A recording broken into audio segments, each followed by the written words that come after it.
What's up, beautiful people? Today we're going to be checking out coups and regime change wars define USA's naked imperialism.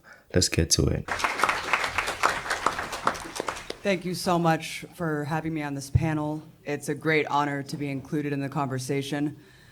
Right now at Biden's Summit of the Americas, the United States is posing as the arbiter of human rights and democracy. It's granting itself basically the right to dictate the future of Latin America. And we know that several countries are excluded from the summit for the crime of charting their own paths, their own future, not being subservient to the empire. And all that this summit really is for Biden to project imperial dominance over a region that he calls his front yard. A recent costs of war study reveals that US counterterrorism operations have been active in 83 countries in the last 3 years. In Latin America alone, there have been about 60 US military interventions since 1890. The United States perpetuates this daily violence and subjugation, not to spread democracy or human rights, but to extract resources and protect capital. This global empire does not So they interfere to exploit. only use brute military force to impose capitalism's world order.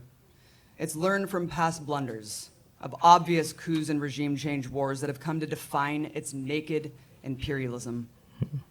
During the Cold War, they were pretty open about this, right? They were open about the threat of communism posed to this order. Today, the premise of the empire remains the same, but it speaks in a much different language, a language of humanitarian intervention and basically doublespeak, right, of humanitarianism, liberal interventionism, and so on.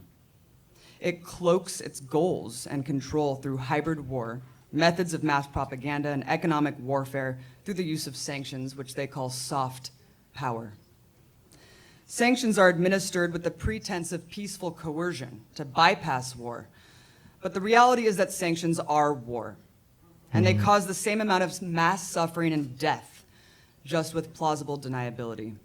Of course, sanctions are nothing new. We all know the horrific devastation wrought by sanctions during the Gulf War in the 90s. That killed 500,000 children. But in a post-9/11 world, the US system of financial weaponry has grown with extreme precision. The Patriot Act gave the Treasury power to sever ties between US economic infrastructure, which most of the world relies on, and entire national jurisdictions. This causes a profound chilling effect for all global institutions who opt to cut off entire countries rather than risk penalties. These sweeping powers are unconstrained and largely undefined, and have the power to decimate economies and leave countries in financial ruin.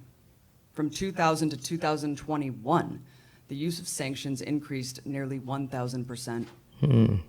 Leaders from both parties use them now as the primary method to force countries to fall in line.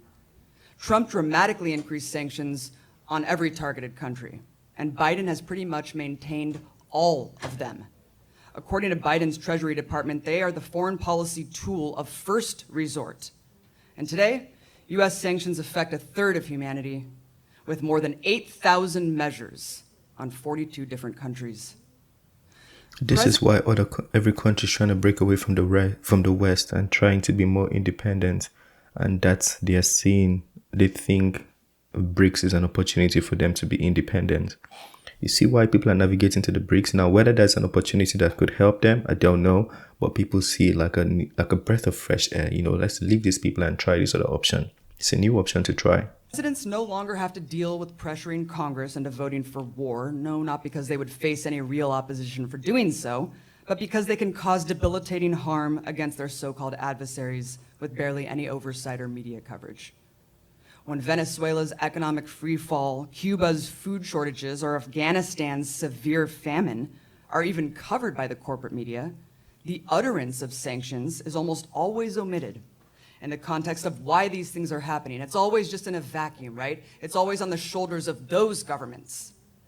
At Biden's summit down the street, they're going to tell you that these sanctions are good and they're necessary in the interests of human rights and democracy.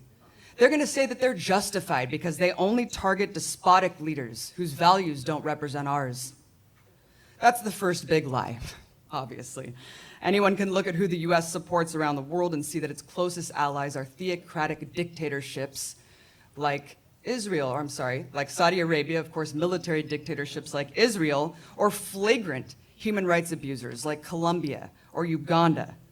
Not only do these countries not get sanctioned, but they all receive massive financial assistance, military aid, training. All of these countries serve as linchpins for the empire in their respective continents. And nothing they can do, including the mass killing of peaceful protesters or the state-sanctioned execution of American journalists, will warrant the United States to break these bonds. The second big lie is that the United States has the ordained right to decide which countries should be subjected to punishment, what leaders a country deserves, and the process in which they can choose these leaders. If people elect a leader that they do not like for something as simple as wanting to take out IMF loans, not wanting to take out IMF loans, or for wanting to use their own resources for their own people, the United States will use its massive amount of leverage as a superpower to dole out extreme punishment. You must accept your role as a colonial imperial outpost, or you will face consequences. This is gangsterism. Sounds The like third it. and most insidious lie is that Biden's summit is telling right now is that sanctions only impact the powerful, the elite, and their corrupt inner circles. With the help of corporate media, this lie has been facilitated very well. And in fact, a lot of well-intentioned liberals also believe this to be true. They think, well, we have to do something, right? We have to punish these elites in power who abuse their people. But literally anywhere you look where sanctions are deployed, the opposite is true. Sanctions are the poor. specifically designed to target the most defenseless Right. and vulnerable people, the young, True. the elderly, the sick, and the disabled. They cause massive food shortages. They force people to ration basic goods they need to survive. They directly target the public infrastructure of those countries, and they sadistically deny healthcare and life-saving medication for people who need it. In Venezuela, we know that in just 2 years, sanctions were responsible for the deaths of 40,000 people. And I know that we've heard this Yes. statistic, but before moving on, I just really want you to sit there and wrap your mind around it, because it's really horrific, right? 40,000 lives extinguished, 40,000 people whose families are shattered, 40,000 people. It's a statistic that we just say, right? But we can't even comprehend how many people that is. And that's just a drop in the bucket for the empire. Again, plausible deniability. In Cuba, the blockade has continued to tighten more and more to the point that life-saving vaccines could not be administered because they could not import things like syringes. During the height of the pandemic, government officials had to make the choice, the heart-wrenching choice, to give COVID patients oxygen or babies formula. Imagine making that choice. Do you give someone oxygen to survive? Or you give them Or formula to Do you survive. give a helpless infant what they need to have a chance at life? That's the choices that Cuban officials are making daily because of the barbarism from this government and the economic blockade that continues. This is nothing short of economic terrorism that deprives tens of millions of people the human right to live freely. It is collective punishment, and it is a crime against humanity. The purpose of sanctions is not to pressure leaders to adopt human rights. It's to make these populations in these countries feel so much pain and suffering that they feel that the only way they can improve their lives is if they overthrow their government and somehow install a pro-US government that will alleviate their suffering, right, and leave them be. That's their objective strategy. That is literally what they think sanctions will do. But what really happens, right? What really happens when the US succeeds in getting what they want, as they have dozens of times in Latin America alone?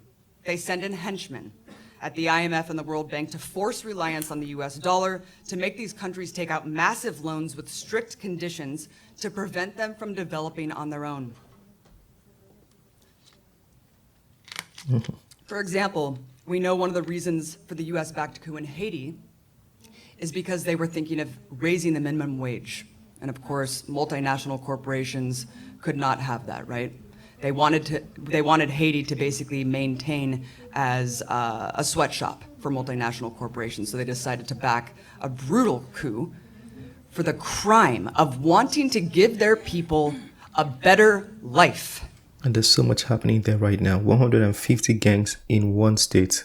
In one city, as a matter of fact. 150 gangs. Complete disruption. And still in the same country, there was a flood. Haiti is going through so much. I think now they've been rated the poorest country in the world with all their resources and even agriculture. The countries that bow to the dictates of the United States remain in a state of utter destitution. US control does not mean an improvement in your daily lives or the quality of life. It just means military bases will be in your country that destroy your land. It means that the natural resources are stripped and stolen. It means that your sovereignty has been robbed. As Michael Parenti once said, there are no poor countries. You don't go to poor countries to make money. These countries are rich. Only the people are poor. These countries are not underdeveloped. They are overexploited by the capitalists who steal trillions of their wealth. These billionaires are sick sociopaths. We all heard Elon Musk proudly boast, "We will coup whoever we want." They are shameless. And the whole purpose of Biden's summit down the street is to say that all these problems that face Latin America could be solved by the United States, our leadership and guidance of this great country. But what everyone in this room knows already, and what I've seen firsthand in Cuba and Venezuela and so many other places, is that it's not the politicians from the imperial core that have the answers. It's the poor and working people who have the answers. They know how to use their resources for their own people and for their own good. Even under the most horrific and repressive conditions that this government imposes on so many tens of millions of people around the world, the people will always find a way to survive. And the harsher conditions become, the more class consciousness grows, one rooted in international solidarity, one that links the struggles we all face to capitalism, militarism, imperialism. That's the real threat. Taking the power back and telling the Pentagon that no, you will not be the ones that dictate our future. We will decide our own future. And we will fight for our lives to do so. Thank you. Yeah, see, more countries are coming to this realization now. That's why you see a lot of coups in Africa, because they're trying to separate from the West and, France for the most part. A lot of exploitation, a lot of, should I say, show of power on countries that are considered weaker. I like what she said there. They said there's no underdeveloped country. They are exploited countries. And I think that's a very good way to look at them. And she also said something that caught my attention. She said, you don't go to a poor country to make money. Because if they are poor, why are you going there? It means they have something you want. And you go there and you take trillions without, paying the people who own the land, who own the resources. Yeah, the sanctions never helped anybody. They say they put the sanctions there, like in some countries in Africa, they put the sanctions there so the leaders or the coup leaders can relinquish power. When has that ever happened? Put sanctions for the leader to resign? Like when? Has it ever happened before? It's the poor people, the people that can't fend for themselves. Those are the people that get to suffer these sanctions. You think that is going to make the leaders relinquish power? Very unlikely, if you ask me. I'm not a politician, but as a common man, I can share my thoughts, right? So yeah, I'm just talking to you. Feel free to talk to me. Let me know what you think about that. If you want to, share your thoughts, please do so. Smash the like button, subscribe, and I'll see you on the next video. Peace. I made this bet on my own.